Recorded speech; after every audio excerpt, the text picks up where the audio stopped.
Hi guys, Chupageti here. In today's video, nagpadala sa atin si Breakneck Motorsports ng kanilang merchandise. Pakita lang natin sa inyo and kung sakaling magustuhan nyo, silipin nyo yung kanilang Facebook page. So tara, ikot mo muna, pakita mo muna yung t-shirt niya. So yun yung harap and then ikot tayo sa likod. Yan, napakaganda ng likod niya rin.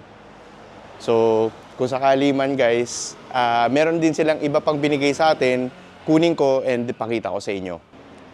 So ito yung ilan sa mga merchandise na binigay nila sa atin, including their shirt, no. So meron silang sticker, pakita natin, and Breakneck na sticker.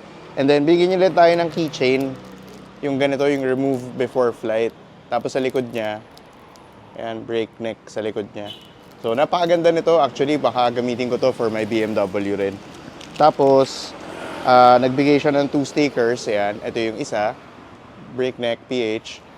And then lastly, binigay niya rin tong isang to. Ayan. So yun guys, syempre gusto ko lang magpasalamat kay Breakneck Motorsports for sending us itong mga goodies niya.